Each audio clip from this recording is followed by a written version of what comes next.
Man, it's really good to know you're back. But seriously, wala ka ba talagang naaalala? Yung aksidente, yung mga ginawa mo before that? Wala. And I'd rather not know.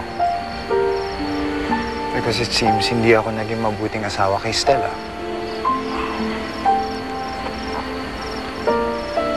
Pare, hindi mo na siya mahal.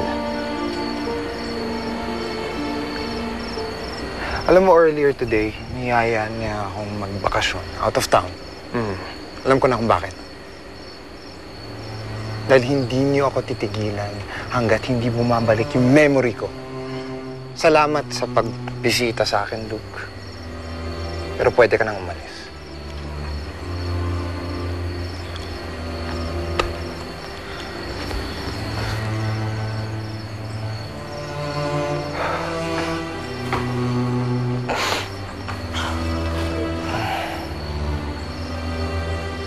Kevin, best friend na mo si Luke.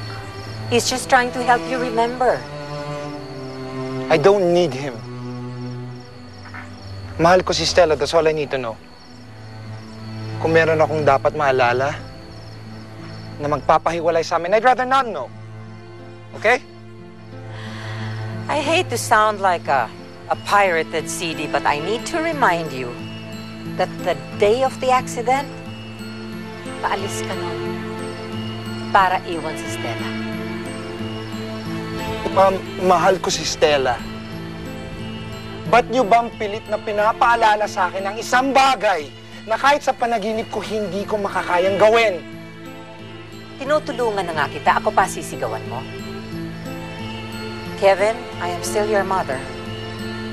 O baka nakakalimutan mo rin yan.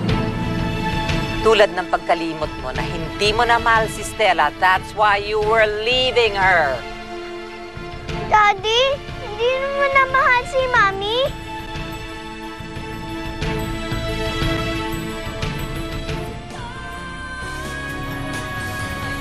Kilala mo ba yung babaeng sasamahan niya? If you really do love Kevin, bakit ka nagpapack ng things mo? Really? That's a surprise for me and Stella. Eto ba ang love nest niyo? Paano niyo po nalaman to? Ang tungkol sa kondong ito o tungkol sa affair niyo? May kailangan daw asikasuhin si Kevin sa trabaho, kaya napabalik kami kaagad. Rock solid na naman ba ang foundation ng marriage mo, ha, Stella? Yun po sanang inaasahan ko. Good luck then. I hope na maging happy talaga kayo.